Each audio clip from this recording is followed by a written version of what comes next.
my name's Annette, and you may know me as Nettersplays. And today I'm going to go over my acquisitions and impressions for the month of February. And this is pretty much where I go over the games that I acquired and give you my first thoughts and impressions of those games, whether I played them or not. And fortunately, I did get to play them all, so let's get to it. So before I go into the next 3 games, I do want to disclose that I did get these games from Fowers Games. So just make sure you're aware of that, and still I'm going to give you my honest opinion about these games. So this first game I'll go over is called Burgle Brothers. Now this is a cooperative game for up to 4 players, and usually co-ops are not my jam. Like it's just those type of games where I really feel like I don't have control over a situation, or I kind of have to hold back on making the decisions because I don't want to be an alpha player and kind of control everything. So I just feel like in those type of games I don't necessarily participate as much as I would like to. And this is not how I felt when I played this game. Now I did manage to play it a while ago, and I actually did enjoy it. So I got this game because I found it to be a cooperative game where there is an unknown factor in this game, and everyone is trying to deal with that unknown and the what if situation.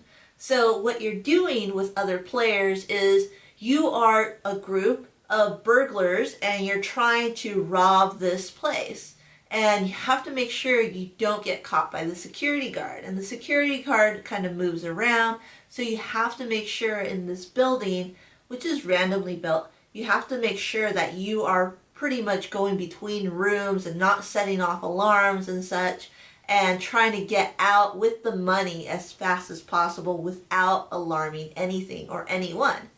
It's a really cool theme, and I actually really enjoyed it, so that's why I got this game. I would suggest definitely if you're into co-ops, well, this is definitely one for you. And if you're not into co-ops, you should try it before you buy it, just like I did. So definitely check it out if you have a chance, and that is Burgle Brothers. So the next game I'll go over is another Tim Fowers game, and this is Paperback. Now, Paperback is a game that I played a while ago from a friend. He had the game, and he showed it to me thinking that I enjoyed word games, in which I don't.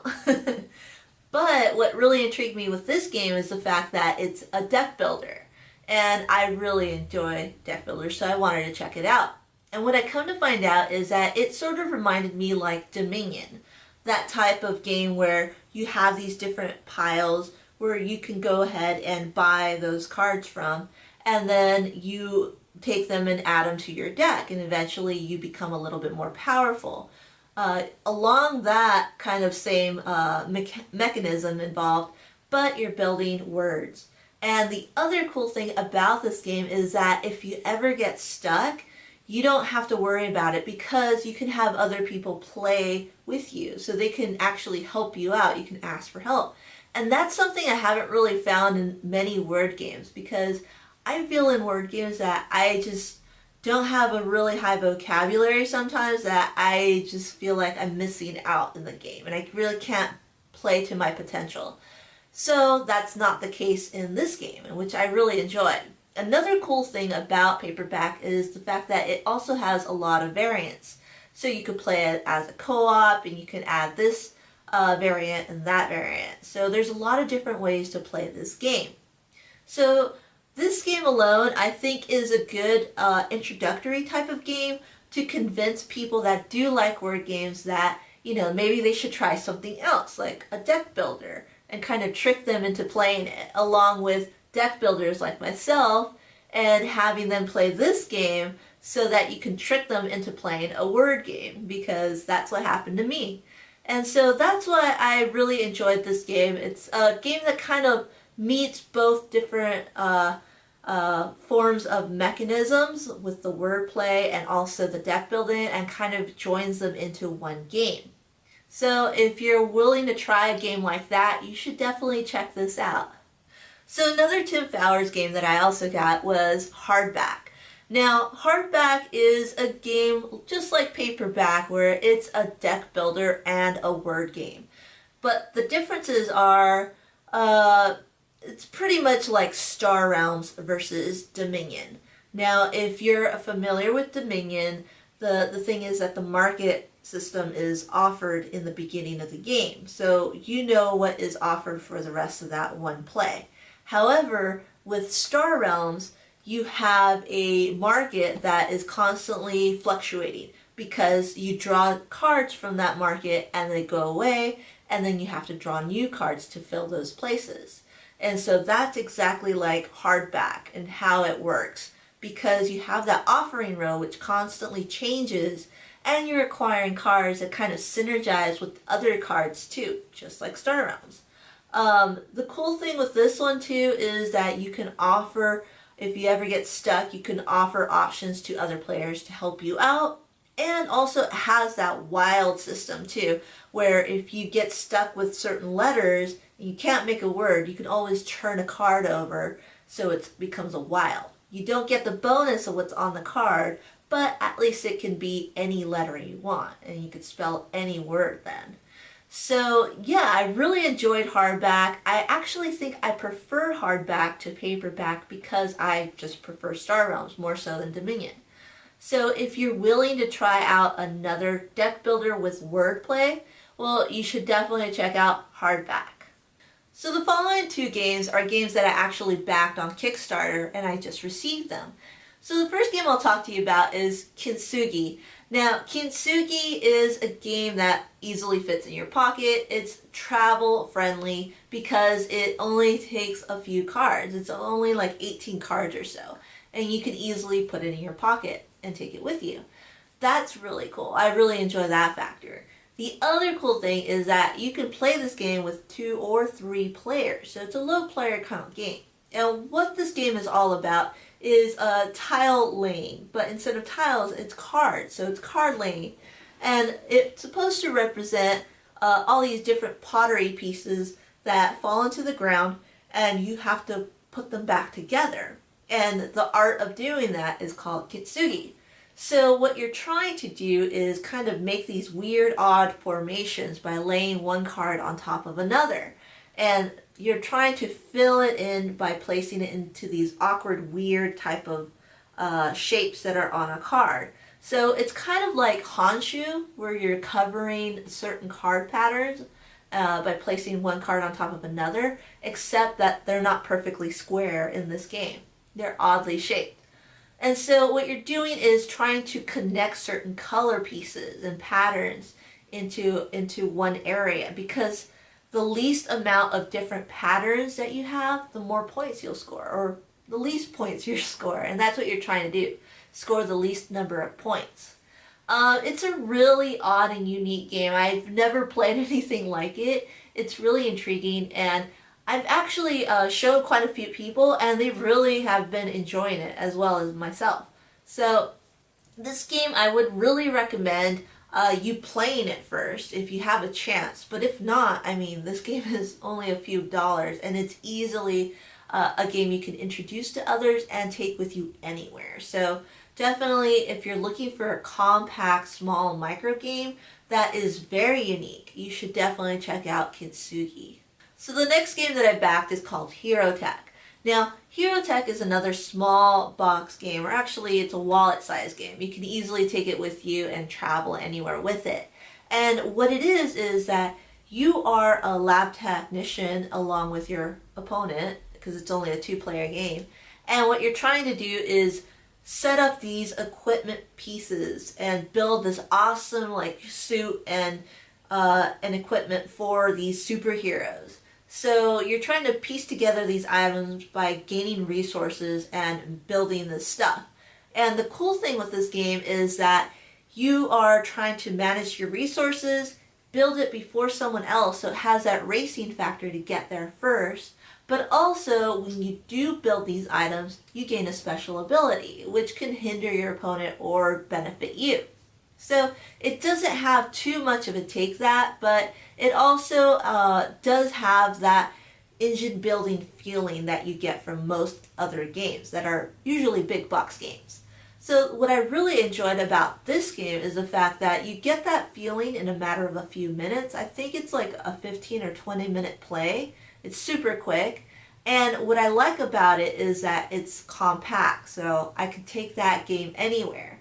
Now, when I'm at home, I'll more than likely play a different game that deals with, resource management or engine building of that sort. But when I'm out and about, this is a game that I can easily take with me. So for that, it's just worth checking out if you do travel a lot. So definitely check out Herotec. So the next game I'll go over is called Word Slam. Now, this is a fast-paced word game, and it's also a party game, which really I don't necessarily enjoy those type of games, but I for some reason do like this game. And I think it's because it's very fast-paced. It's over before you know it. You can play with a huge amount of people into two different groups, and it has some sort of strategy to it too. So those are all things that I do like. So this game is a word game where you're trying to give clues to your party and make sure that they guess your word, and you give them descriptions of words using different adjectives, nouns, or verbs and such. And so you have all these different cards that you're working with. So it's kind of like code names in the sense that you're trying to give clues to people to make a connection to a specific word.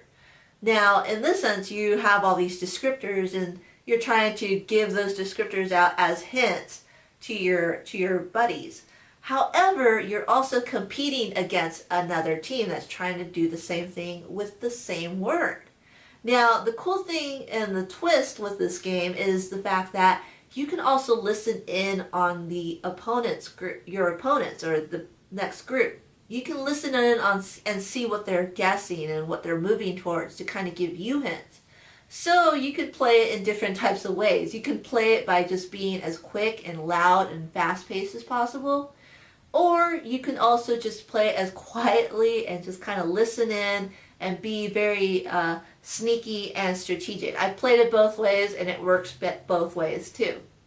So that's what I really liked about this game. This game also has a variety of levels of difficulty. So if you have a lot of new players playing, you can start easy and build up. Or if you're playing with, higher strategy based gamers, you can go into the hardcore, like hard difficult levels. So definitely it's a game, I think if you're into party games and word games like that, you should definitely play this one. But even if you're not, like I wasn't, you should try it out, because in the end I still got the game, and I think it's been a great addition to my collection too. So the final game I'll talk to you about is called Heaven and Ale.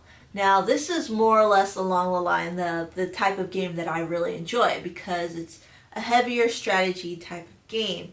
It's not too heavy, it's kind of like a medium weight type of game. So this game, you're pretty much playing as different monks in these different monasteries, and what you're doing is you're trying to build up your monastery. And you can do so by collecting these different tiles to place on your board, your personal player board. However, the thing is that you draw these tiles, and whenever you do draw these tiles, you can place them either on a shaded side or a sunlit side, where you're trying to either gain money or the resource type. And so that's a cool system, because you make those decisions early throughout the game and then you activate them later.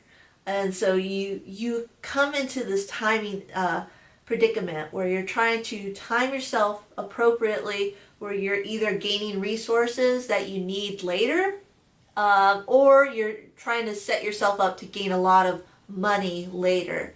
And the other cool and weird thing too is this track system that you're kind of moving these resources up on, and the scoring element at the end of game. So that was something unique and different that I've never played with. So you have all these different resources that you're trying to push along and trying to gain a lot of. And you're pushing them along this track along with your monk, and you're trying to push this monk along this track too. And you're trying to base your score on the lesser of all of those.